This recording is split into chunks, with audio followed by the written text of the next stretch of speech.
요한일서 1장 1절에서 4절 말씀. 태초부터 있는 생명의 말씀에 관하여는 우리가 들은 바요, 눈으로 본 바요, 자세히 보고 우리 손으로 만진 바라. 이 생명이 나타나신 바 된지라. 이 영원한 생명을 우리가 보았고 증언하여 너희에게 전하노니 이는 아버지와 함께 계시다가 우리에게 나타내신 바 된 이시니라. 우리가 보고 들은 바를 너희에게도 전함은 너희로 우리와 사귐이 있게 하려 함이니 우리의 사귐은 아버지와 그의 아들 예수 그리스도와 더불어 누림이라. 우리가 이것을 쓰면 우리의 기쁨이 충만하게 하려 함이라. 아멘. 잠시 3부 예배와 연합하기 때문에 우리 헌금을 위해서 기도하도록 하겠습니다. 병준 형제가 헌금을 좀 담당해 주시기 바랍니다. 앞으로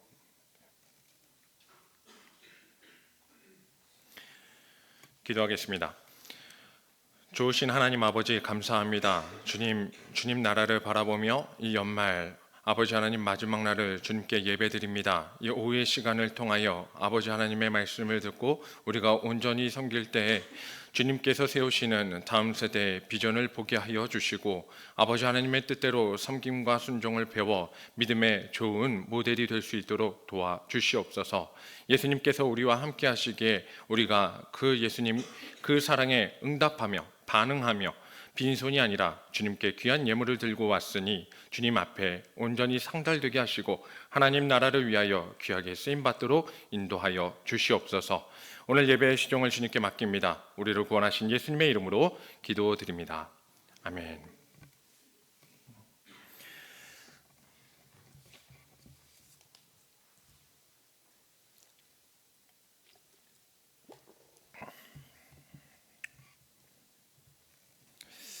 아이들이 많았으면 긴장하진 않았을 것 같은데 애들이 없어서 매우 긴장을 했습니다. 긴장하고 있어요 지금.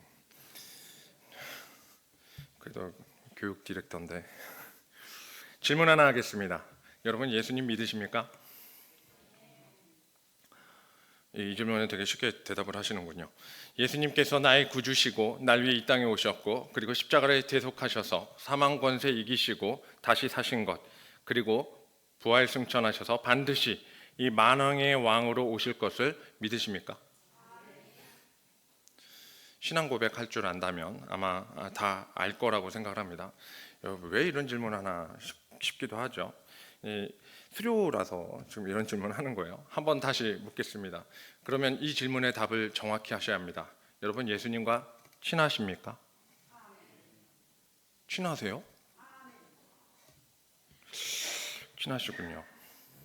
믿는다와 친하다라는 말이 같습니까? 같게 느껴지세요? 굉장히 다르게 느껴지는 단어 같아요. 예수님 믿는다는 말은요, 사귐을 갖는다라는 말입니다. 그렇기 때문에 예수님 믿는 사람은 예수님과 친하지 않고는 그 믿음이 확장될 수가 없지요. 엄청난 차이가 느껴지는 단어기는 합니다. 왜냐하면 예수님 믿는다라는 말은 우리에게는 쉬운 것 같아요. 쉽게 대답이 됩니다. 그러나 예수님과 나는 얼마나 친한가라고 묻는다면 여러분 한번 생각이 곰곰이 될 거예요. 나 친한 거야, 안 친한 거야 생각할 수 있죠. 한 해를 마감하며 수료를 앞두고 이 새해를 준비하는 시점에 저는 한번 되짚어봐야 할 말씀으로서 이 말씀을 준비했습니다. 예수님과 너무 멀면 어색하겠죠. 그러나 가까울수록 내 집 같을 거예요. 여러분 친하다라는 것을 오늘 우리 교회를 생각해 보면 아주 쉽게 답이 나옵니다. 여러분 교회 오세요 라고 말했을 때 어색하면 안 친한 거예요. 그렇죠? 교회에 나오는데 어색해요, 안 친해요. 지금 이 본당이 우리 청년부는 어색합니다. 굉장히 어색해요. 밑에서 예배드리죠. 오늘 통합이에요? 이렇게 묻는 사람이 내가 어제 공지를 했는데 오늘 얘기하는 사람도 있어요. 그러니까 어색하죠. 근데 가까울수록 내 집 같다는 얘기입니다. 여러분 그렇기 때문에 거꾸로 묻습니다. 여러분 자녀는 여러분이 친하다고 말하는 예수님과 친한지 교회 데리고 와봐야 알죠. 와봐야. 사도 중에서 천국에서 누가 큰지는 가릴 수 없었어요. 천국에서 누가 큰지는 가릴 수 없는 문제입니다. 맞아요. 근데 이렇게는 한번 질문해 볼 수 있어요. 누가 예수님과 가장 친한가? 사도 중에서 누가 제일 친한 것 같습니까? 성경 뭐 많이 읽으셨잖아요. 누가 제일 친한 것 같습니까? 아니 친하다며요. 예수님과 친하면 예수님과 친한 사도가 누군지 정도는 아셔야죠. 사도가 12명밖에 안 돼요. 12명 중에 한 명을 못 고르나요? 누군 것 같아요? 정답은 오늘 요한일서를 썼으니까 제가 원하는 정답은 정해져 있어요. 물론 베드로는 동의하지 않아요. 하지만 여기 없잖아요. 베드로는 여기 없어요. 천국 가셔서 물어보세요. 따져보는 거. 예수님과 가장 친하다고 감히 요한이 말할 수 있다라고 제가 평가하는 이유는 확실합니다. 왜냐하면 그는 살아서도 예수님을 만져본 사람이고 예수님이 돌아가실 때, 그러니까 십자가에 달려 죽으실 때 모든 제자는 도망갔으나 요한은 어머니 마리아와 함께 곁에서 있었어요. 그러니까 요한은 마지막을 정확히 본 사람입니다. 예수님과 마지막을 지켜봤어요. 그리고 제자의 가족을 위탁받았어요. 어머니 마리아에게 여자여 이가 당신의 아들입니다 라는 표현을 들었죠. 그래서 마리아가 죽을 때까지 어머니로 실제로 모셨다라고 하니 예수님의 숨은 이야기를 가장 많이 알았겠죠. 예수님의 어린 시절을 누가 알아요? 공생애는 우리는 알지만 예수님의 어린 시절을 우리는 한 구절밖에 모르잖아요. 키와 지혜가 자라갔다. 근데 그 비하인드 스토리를 요한은 안다고요. 어머니가 보실 때 예수님은 어렸을 때 응가를 많이 하던가요? 예수님은 젖을 많이 먹던가요? 물어볼 수 있었다고요. 그만큼 친하다고요.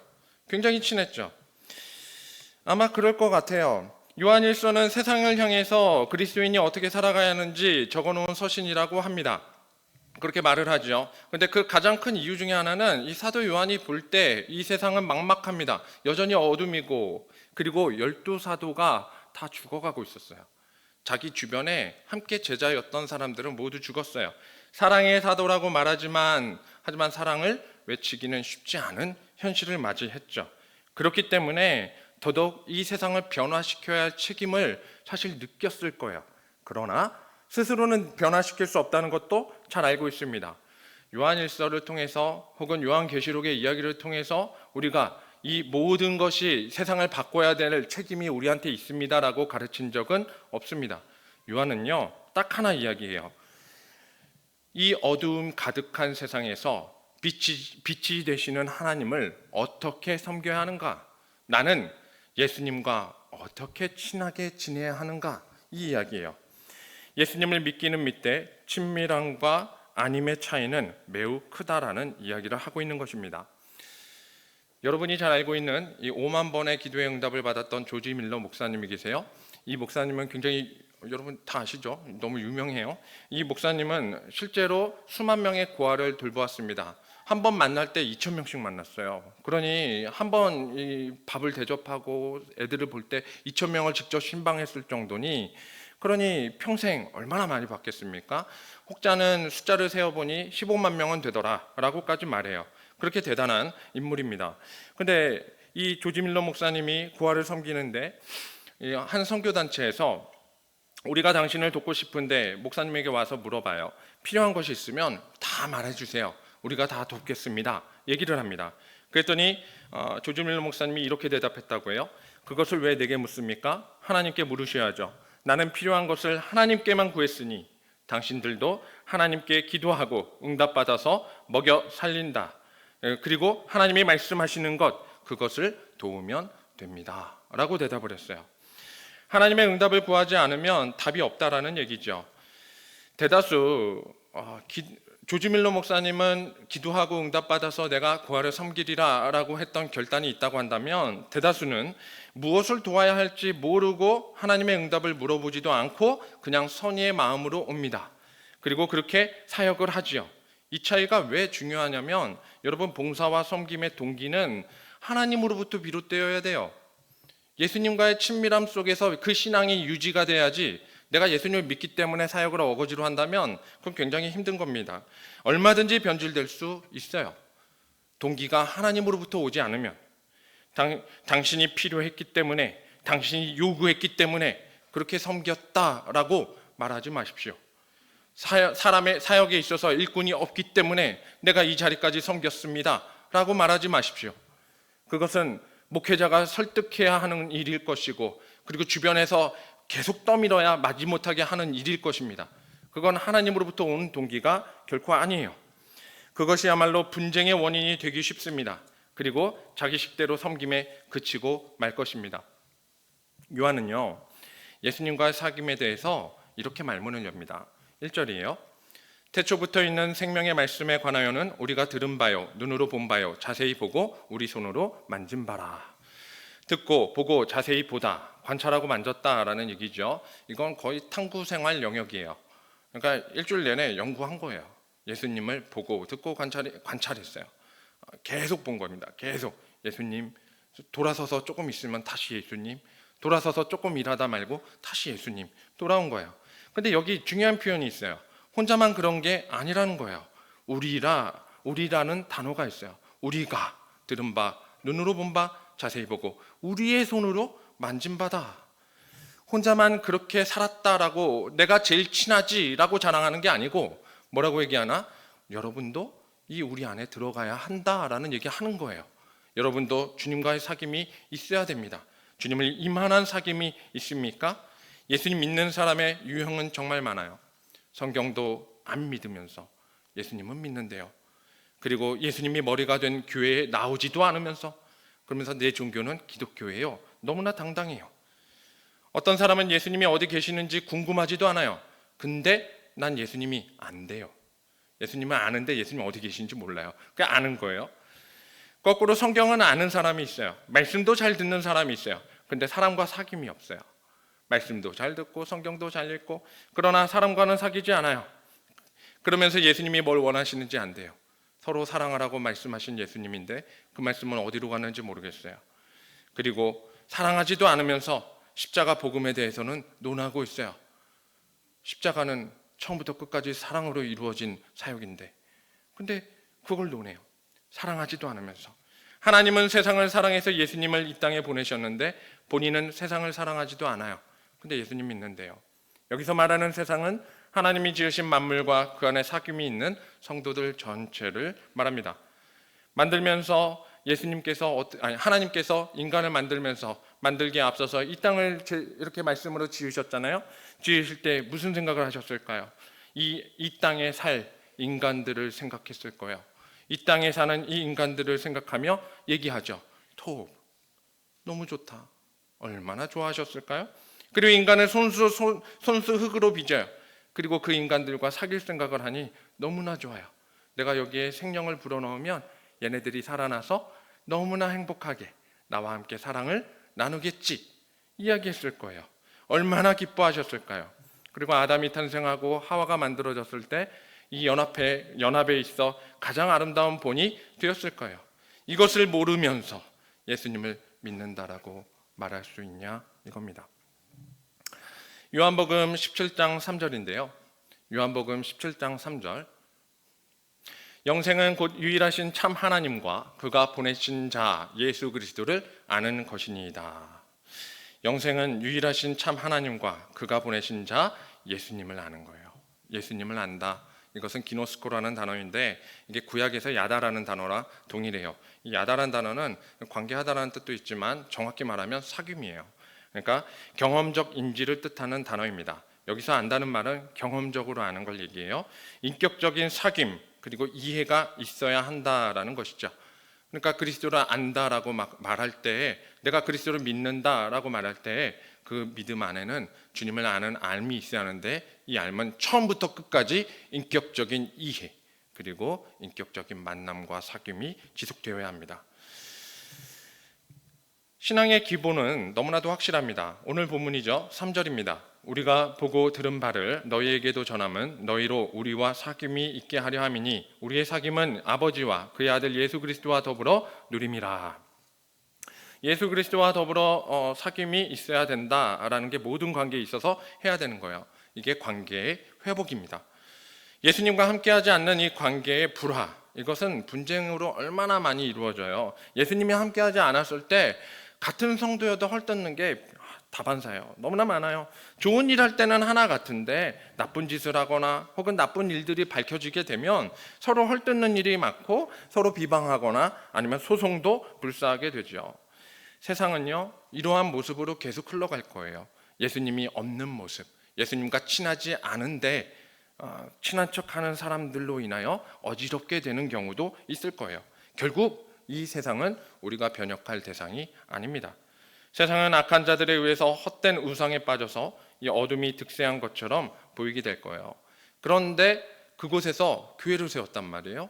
우리 보고 어떻게 살라는 거죠? 이 세상의 각박한 데에서 뱀같이 지혜롭게 비둘기같이 순결하게 살려면 어떻게 해야 할까요? 하나님이 세상을 사랑하셔서 이 독생자를 보내셨을 때 방식이 이러합니다. 사람들이 생각하는 메시아는 무엇이냐면 세상의 변혁이에요. 예수님이 오셨으니 이 땅이 바뀌겠지. 예수님이 성탄하셨으니 이제 이 세상은 다 바뀔 거야 라고 얘기할지 몰라요. 그러나 예수님이 실제 우리를 구원한 방식은요, 제자와 사귐이었어요. 처음부터 끝까지 교제함이었어요. 예수님은 우리 하나하나를 발을 씻기시는 분이세요. 그렇게 우리와 관계를 맺었어요. 근데 이 관계가 전 세계를 향해서 한 번에 가지 않았어요. 모든 인류를 한 번에 구원할 것 같은 능력을 가지신 분이 그렇게 시작하지 않으셨어요. 그렇기 때문에 우리에게 주시는 방식은 예수님이 부활하고 승천하신 후에 성령님을 우리에게 보내주신 거예요. 성령 충만은 이 사귐을 충분히 하지 않고는 전달할 수 없는 방식이에요. 말씀이 직접 우리와 더불어 일하셨어요. 그리고 그 말씀이 이제 우리에게 영으로 임하게 되었어요. 나 혼자 성령 충만하면 주변에서 미쳤다고 말할 거예요. 여러분, 혼자만 성령 충만해서 방방 뜨는데 옆에는 아무도 성령님 충만하지가 않아요. 그럼 그 사람 보고 뭐라고 하죠? 이건 번외의 이야기인데 제가 가끔 점심시간에 나가서 밥을 먹을 때가 있어요. 점심에 부족하지만 근데 가끔 이제 햄버거 같은 인스턴트가 땡겨가지고 가가지고 혼자 먹을 때 그 앞에 두고 목사가 뭐 해야 돼요? 기도해야 하잖아요. 그래서 혼자 기도하고 눈 뜨면 많은 직장인들이 저를 슬끗슬끗 쳐다봅니다. 이런 거 아니야? 햄버거 앞에 두고 뭐 하는 거야? 혼자 성령 충만하면 그런 일이 있어요. 그렇죠? 성경에 보니까 사무엘상 19장에 사울이 라마나요세 숨은 다윗을 잡으러 간 일이 있습니다. 라마나요스는 그 사무엘이 은퇴 후에 있었던 자기 고향이에요. 그러니까 그곳에 사무엘이 노후를 보내고 있었습니다. 말년을 보내고 있었는데 그곳에 다윗이 숨으러 간 거예요. 사무엘 밑으로 숨은 거죠. 그때 이 다윗이 라마나요세 숨었다라는 말을 듣고 군사들을 보냈는데 군사들이 못 잡는 거예요. 그러니까 사울이 야, 이 답답한 녀석들 내가 직접 갈 거야 하고 군사 끌고 갔어요. 갔는데 사무엘이 있었을 거 아니에요? 그러니까 갑자기 영이 임해버린 거예요. 그 지역에 도착을 하니까. 그리고 멀리서 사무엘을 보고 영이 터져가지고 그냥 방언이 터져버린 거예요. 하루 반낮을 그냥 방언을 하면서 그냥 막 다닌 거예요. 자기도 모르는 상황이 된 거죠. 그러니까 주변의 사람들이 이 사울이 방언하는 모습을 보고 이렇게 놀렸어요. 사울도 선지자 중에 있더냐. 혼자 방언 터지면 이런 문제가 생겨요. 그러니까 악한 세대에게 가장 우리에게 요구하는 것이 무엇인가 명확한 겁니다. 나 혼자 신앙하지 말고 사귐이 있으라는 것이죠. 바로 우리가 해야 할 일은 그리스도와 연합하는 겁니다.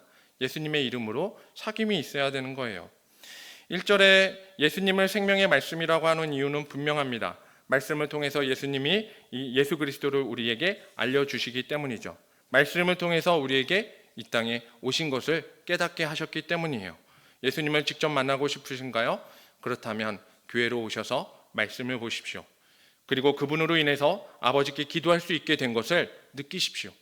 경험적으로 알아야 합니다. 내 기도의 모든 기반이 바로 예수님이 세우신 초석에 있다는 것을. 그래서 2절이 있어요. 이 생명이 나타내신 바 된지라 이 영원한 생명을 우리가 보았고 증언하여 너에게 전하노니 이는 아버지와 함께 계시다가 우리에게 나타내신 바 된 이시니라. 그분의 따스함과 그분과의 사귐을 여러분들이 경험하시고 그리고 그것을 전달할 수 있기를 바랍니다. 이것을 잘 적용하는 방법이 고린도후서 13장 5절입니다. 자기 자신에게 적용하는 방식이죠. 고린도후서 13장 5절에 이렇게 나와 있어요. 너희는 믿음 안에 있는가? 너희 자신을 시험하고 너희 자신을 확증하라. 예수 그리스도께서 너희 안에 계신 줄을 너희가 스스로 알지 못하느냐? 그렇지 않으면 너희는 버림받은 자니라. 본인이 알아요. 예수님과 친한지 안 친한지. 아까 제가 물었을 때 너무 당당하셨어요. 그런데 이제 본인에게 직접 물으십시오. 사귐이 있는지 없는지, 아니면 나는 친한 척 하는지, 그조차 안 하면서 믿는다고 말하는지 내면을 보시고 증인으로 거듭나시기를 바랍니다. 오늘 수료식을 했습니다. 우리가 이 연말에 이것을 격려하고 축복하는 이유는 분명합니다. 부서 이동을 통해서 이 신앙의 성장이 있기를 바라고 이전에 해온 이 신앙생활을 더 잘하게 하기 위함이죠. 한 해를 고되게 교회에 오셨다면 이 한 해를 너무나 힘들게 붙잡고 그리고 주님의 일을 하신 여러분이라면, 여전히 지쳤는데 겨우 섬기고 있는 상황이라면 이번에 여러분이 자세를 조금 달리해 보시길 바랍니다. 먼저 말씀 앞에 선 이유를 찾으십시오. 4절입니다. 우리가 이것을 쓰면 우리의 기쁨이 충만하게 하려 함이라. 믿음으로 기쁨이 충만한 것, 그건 그리스도와 연합한 자에게 임할 성령 충만을 말하고 있습니다. 세상에서도 이 부가 많아지면 기쁘고 명예가 생기면 기쁘고 권력이 있으면 기쁘겠죠. 그리고 성공이 있을 때마다 기쁠 거예요. 뭘 이루었네, 뭐 했네 하면 얼마나 기쁘겠어요. 기쁨이 충만하죠. 사실 이 모습과 성령이 충만한 모습은 매우 유사합니다. 그러니 우리가 추구해야 할 방식은 헛된 것, 없어진 걸 기뻐하는 것보다 더 확실한 영원한 것을 기뻐할 수 있어야 되는 것이죠. 과거에 귀족들이 하는 일들이 있었어요. 양반들은 혼자 다니지 않는데요. 어떠한 양반도 혼자 다니지 않고 시종을 하나씩 거느리고 다닙니다. 왜냐하면 구준대나 아니면 안 좋은 모습, 그리고 또 부정한 것들 이렇게 건너거나 만져야 되거나 피해야 될 상황이 있으면 그걸 시종을 통해서 대신 하게끔 하는 거죠. 이건 우리나라 옛날 이야기만이 아니고 이 유럽, 이 서구의 문화에서도 이 귀족들이 시종을 하나씩 데리고 다녔대요. 거의 비슷한 모습 같아요. 근데 유산을 많이 받은 사람은 시종을 하나가 아니라 보통 2명 이상 데리고 다닌다고 합니다. 그러니까 보통 둘은 끼고 다닌대요. 나 혼자 1명 데리고 다니면 그냥 귀족, 둘을 데리고 다니면 유산이 있는 귀족이라는 거예요. 굉장히 부유하다는 얘기죠. 하나님 믿는 사람들도 2시종이 따라다닙니다. 여러분, 이 시종 받고 싶지 않습니까? 우리 하나님 믿는 믿음의 유산을 가득 갖고 싶지 않습니까? 대답 좀 해주세요. 별로 유산 받고 싶지 않은가 봐요. 믿음의 유산 받고 싶지 않으세요? 네, 이 2시종을 거느려야 돼요. 이 시종 너무 궁금하니까 제가 답을 드리겠습니다. 시편 23편 6절 다 함께 읽겠습니다. 시작.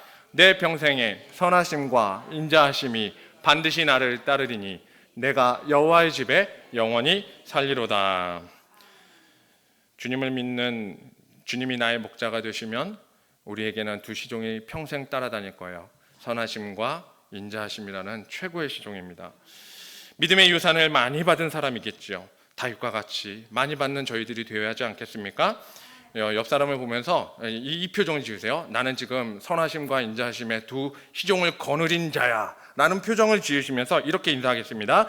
믿음의 유산 많이 받으셨군요. 우리 친하게 지냅시다.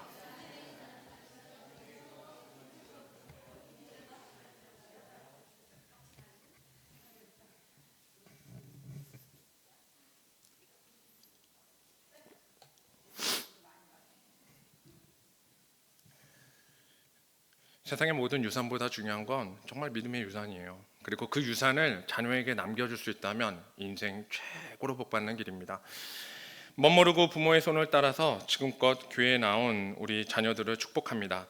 또한 각 부서에서 몇 년간 선생님들과 이 교육자의 지시에 잘 따라주셔서 이 수료까지 하게 된 우리의 자녀들 또한 축하합니다.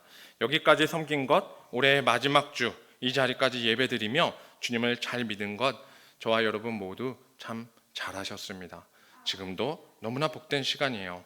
그러나 이제 여기까지 멈추는 것이 아니라 이만하면 됐어 하고 그치는 것이 아니라 세상 끝날까지 믿음의 유산을 잘 거느리고 주님과의 사귐, 계속 친밀한 관계를 유지하며 그리스도와 연합에 있어서 진일보하는 그러한 2024년을 맞이하는 우리 동산교회 온 성도들 되시기를 진심으로 축복합니다. 기도하겠습니다.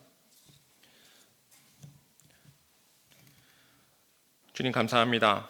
예수 그리스도와 더불어 아버지 하나님께 참으로 드리고 주님께서 주시는 사귐이 있기를 원합니다. 주님, 믿는다 하지만 단순히 친한 척하고 끝났던 우리의 모습이라면 용서하여 주시고 이제 주님 앞에 우리의 믿음이 진일보하여 아버지 하나님께 더더욱 섬기고 아버지 하나님을 위하여 살아가는 데 있어 훌륭한 주님이 주시는 가장 복된 믿음의 유산을 거느리고 또 자녀에게 물려줄 수 있기를 원합니다. 우리 동산교회 모든 성도들 가운데 새해를 준비하며 다짐할 때에 그리스도와 더불어 사귐이 있도록 예수 그리스도를 통하여 그 기도함에 있어 이름이 빛나고 주님이 주시는 빛의 세계로 함께 나아가며 어둠이 물러가는 때를 기다리는 자로 서게 하여 주시옵소서.